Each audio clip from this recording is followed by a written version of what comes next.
On February 19, 2013, 19 days after Elisa Lam was reported missing, a maintenance worker climbed to the roof of the Cecil hotel and opened one of the large rooftop water tanks. Elisa Lam was inside. She was recovered from the tank. The LAPD launched a full investigation into how she had ended up there and what had happened in the days since she was last seen in that elevator. The rooftop was examined. The tanks were examined. The hotel's access points and security systems were reviewed. The Los Angeles community coroner conducted a full autopsy. Toxicology reports were completed. The investigation was extensive and methodical. The official finding, released in June 2013, ruled her death an accidental drowning. The coroner also noted that Elisa had been diagnosed with bipolar disorder and that her prescribed medications were detected in her system at levels below the therapeutic range, suggesting she may not have been taking them consistently at the time of her death.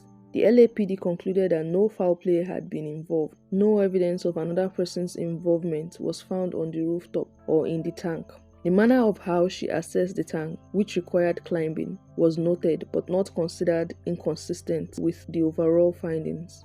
But the internet did not settle. The theories that had spread during the weeks of her disappearance did not simply stop when the official findings were released. People pointed to the rooftop access questions. They pointed to the elevator footage and continued to offer interpretations. They pointed to the Cecil Hotel's history and argued that the location itself could not be a coincidence. A Netflix documentary released in 2021 brought the case to an entirely new global audience and reignited every debate that had existed since 2013. Elisa Lam was a young woman traveling alone, dealing with a mental health condition she had written about openly and honestly. She deserved to be remembered as a person, not just as a mystery.